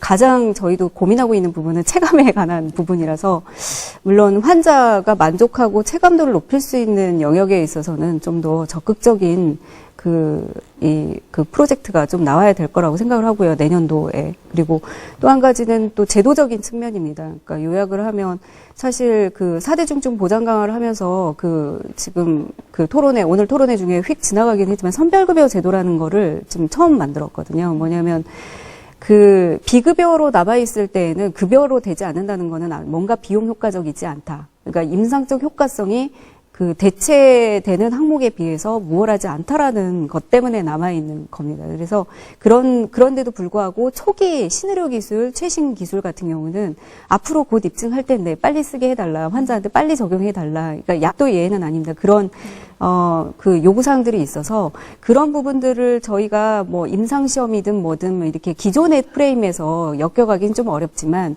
뭔가 이 비용 효과적이지 않지만 뭐 급여로 전환하는 중간 단계 지점으로 해서 환자의 본인 부담률은 50%나 80%를 적용하고도 급여하는 그런 제도를 만들었습니다. 그래서 선별급여 제도라는 걸 만들었고 지금 현재 한 20항목 정도 적용을 하고 있고요. 이 선별급여 항목 중에서도 위험성이 좀 높고, 그 다음에 이 근거 수준, 일종의 임상시험 단계는 아니지만 거의 비교 연구 수준은 될 것 같아요. 임상 자료를 모아서 이게 정말 유용한 거였는지 결론을 내기 위한 그런 치료법에 해당되는 경우에는 조건부 선별급여라는 걸 만들어서 그 요양기간을 정해놓고 그 요양기간에서 임상 자료를 제출하는 조건으로 급여하는 그런 제도까지 마련을 했습니다. 근데 이런 게 지금 다 올해까지 그러니까 지금 현재까지 이제 막 스타트가 된 시점이기 때문에 내년도에 그 마지막 연차를 앞두고 그 희귀난치 질환도 아까 말씀을 드렸지만 좀 더 보장 강화를 확대해야 되는 영역은 없는지, 어떤 거를 더 적극적으로 발굴을 해서 마지막 연차를 국민이 좀 만족할 수 있는 방향으로 끌어갈지 그런 고민들을 좀 하고 있는 단계고요. 아마도 내년에는 지금 저희 내부에서도 좀 중간 평가를 해서 과감하게 효과적이지 않다. 이건 급여해봤자 국민들한테 얻는 돌아가는 효과는 별로 없고 의료비 경감이 이루어지지 않다고 하면 또 필수 의료도 아니다. 이런 경우에는 좀 과감히 드랍을 하고 좀 실질적으로 국민들한테 혜택이 되는 그런 보장 확대 그리고 그런 제도 보완 이런 부분이 이루어질 수 있도록 지금 노력 중입니다. 지금 이제 보장 앞으로의 계획이나 뭐 이런 거 관련해서 지금 이제 선별급여 얘기도 했는데 우선 이제 선별급여가 아주 정책적인 방향은 잘 잡힌 거다라고 말씀을 드렸는데 한 가지 좀 이제 우려를 표명을 한다면은 기존에 비급여로 있었기 때문에 확인이 안 된 걸 확인하는 거는 절차적으로는 좋은데 이게 이제 선별급여를 급여 확대의 장점 중에 하나가 본인의 부담을 낮춰준다라는 것도 있지만 또 하나는 이제 기존에 비급여로 있던 것에 대해서 가격을 공적으로 설정을 한다는 거거든요. 근데 가격 설정 과정에서는 사실은 기존의 시장에서 가격이 형성이 되고 대부분의 경쟁이 붙으면 가격이 내려가야 되는데 이제 내려갈 수 있는 단계 사전 단계에서 지금 기존의 가격을 고려해서 가격을 설정하게 된단 말이죠. 그렇게 되다 보면 오히려 이 가격 설정이 기존의 초창기에 고가일 수도 있었던 것을 보장해주는 그런 역할을 할 수도 있어요. 예를 들어서 지금 로봇 수술에 대해서 지금 가격으로 만약에 한다 그러면 그런 거 있죠. 그래서 이제 이런 부분들 시장의 기전을 활용하지 못하면서 높이 가격만을 지지해주는 이런 결과가 되지 않도록 하는 그런 기전을 반드시 마련하면서 들어오지 않으면 그 효과가 반감된다 하는 말씀 하나 드리고 싶고요. 또 한 가지는 이제 사실은 이런 비급여 항목을 찾는 것도 이제 어느 정도 굉장히 많이 돼 있고 그냥 그걸 찾느라고 노력할 정도로 이미 이제 특히 행위나 이런 쪽은 많이 돼 있어요. 약제 새로 들어오는 거나 치료제나 이런 게 좀 문제가 되지만은 지금 사실은 더 핵심은 그동안의 비급여가 가장 국민에게 고통을 줬던 것들은 그 3대 비급여라 그래가지고 그 중에 지금 간병비가 들어가 있고요. 뭐 선택진료비라든지 뭐 상급 병실료 이런 게 있는데 이 대책도 이번 정부에 들어와서 상당히 그 개선된 안을 내놨어요. 그것도 아마 나중에 좀 평가를 받을 수 있다고 봅니다. 그 중에 지금 간병비가 이번에 메르스 사태랑 같이 관련해가지고 상당히 이슈화 됐지 않습니까? 옆에 간병을 하는. 이제 포괄간호 서비스라고 하는 걸 통해서 이제 정부가 이 정책을 하나의 제도권 안으로 완전히 끌어들여서 간병을 앞으로 향후로는 금지시키고 그래서 전부 간호 서비스를 통해서 커버하고 그것을 건강보험에서 해결하는 식으로 이제 장기 목표를 가지고 있는데 이것이 장기가 아니고 빠른 시간 내에 이것이 될 수 있는 것. 이거는 뭐 비단 돈의 문제만은 아니거든요. 간호 인력의 수급 문제라든지 이런 건데 이런 것이야말로 정부가 정책적 의지를 발휘하고 총 그 힘을 결집해서 나가지 않으면 어느 한 부분을 해결할 수 없는 그런 문제거든요. 그동안에 못했던 것도 바로 그런 의지가 발현되지 않았고 의지가 발현될 만한 사회적인 어떤 그 모티브가 없었어요. 근데 이번에 큰 그런 계기도 마련됐고 해가지고 비급여의 항목을 찾는 것보다는 지금 3대 비급여에 대한 해결에 이제 정말 매진을 하고 거기에 돈이 필요하다 그러면 그쪽에 많이 쓰는 아까 말한 16조라는 돈도 바로 그런 곳에 쓰여야 되는 것이 아닌가라는 생각이 듭니다. 중증 질환의 이제 보장성 강화라는 것은 앞에서도 이야기했지만 질환의 중증도 그리고 비용의 고가에 의해서 환자와 그 가족의 고통 그리고 사회적 요구도에 있다고 생각을 합니다. 그렇기 때문에 4개의 질환이 중증 질환으로 먼저 선택돼서 보장성 강화를 해야 된다고 한 거고 그런 보장성 강화를 위해서는 그거와 더불어서 또 실제 현재 우리가 가지고 있는 보험 재정 그리고 실제 다른 약을 포함한 다른 의료 행위들이 얼마나 혁신적이고 실제 치료적인가에 달려 있다고 생각을 합니다. 하여튼 그런 포괄적인 면을 포함해서 우리가 뭔가를 결정할 때 그걸 해야 될 것 같고 아까 비용 문제에 있어서도 지금 16조 원에 쓸 곳을 잠깐 이야기하셨지만 저는 지금 올해도 4조가 또 남는 이런 현실이 아직도 계획 없이 계속 모이기만 하는 것에 대해서는 저는 의구심이 들고 있거든요. 그러면 그걸 20조 원을 어디다 쓸 것이냐 앞으로. 그거는 벌써 미리 계획이 되고 앞으로 투자할 그런 계획이 먼저 나왔어야 되지 않느냐. 그렇다면 그 중에 일부라도 먼저 어떤 포션을 정하더라도 매년 그런 부분을 4대 중증 질환의 급여 강화에 써야 된다고 생각을 하고 제 입장에서는 앞으로 많이 쏟아져 나올 정말 혁신적인 항암제에 대해서는 그런 로드맵을 좀 어떤 위원회에 의해서 환자, 정부, 약계, 그다음에 의사, 시민단체 모두가 참여한 그런 곳에서 상시위원회가 열려서 좀 그런 걸 방향을 결정하고 하면 어떨까 하는 바람입니다. 토론하면서 그 선별급여차도 사실은 하고 싶은 마음이 좀 있었는데 별로 얘기를 못했는데 선별급여 정부가 시행한다고 했을 때 시민단체 반대했었거든요. 되게 강하게 반대했었습니다. 네. 대신 환자단체는 반대하지 않았었습니다. 왜냐하면 이제 우리 생각에는 비급여를 놓아두는 것보다는 급여권을 끌어들여서 관리하는 거를 원했는데 근데 이제 아까 사모님 계속 얘기는 했지만 저희들이 아직까지 못 믿는 게 좀 있습니다. 그게 뭐냐면 끌어들이고 난 뒤에 평가해서 급여는 급여해주고 급여가 안 되는 거라 그러면 과감하게 퇴출시켜야 되잖아요. 사실 그거를 아주 과감하게 해줘야 되는데 그걸 해주게 되면 선별급여는 지금까지는 환자들이 막 집회도 하고 시위도 해야지 그때서 관심 갖고 해주는 시스템이었다면 이 선별급여는 그렇지 않은 거죠.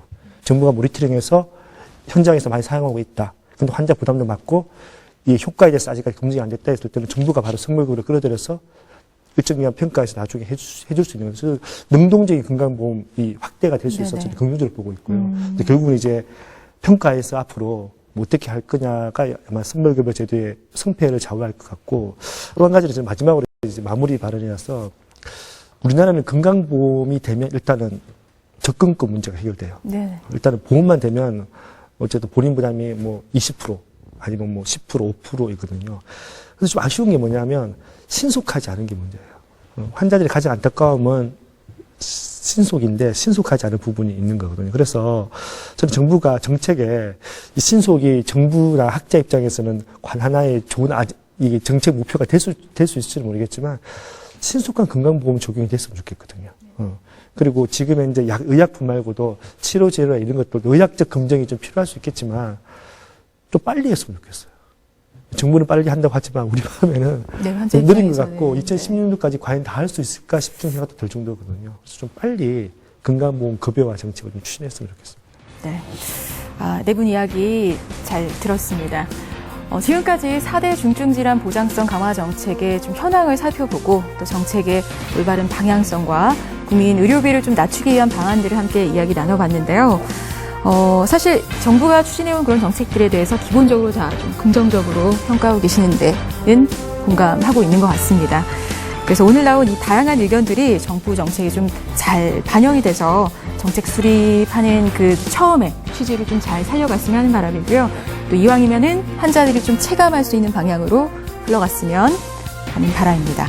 오늘 활발히 토론 참여해주신 우리 토론자 여러분, 그리고 끝까지 시청해주신 우리 시청자 여러분, 진심으로 고맙습니다.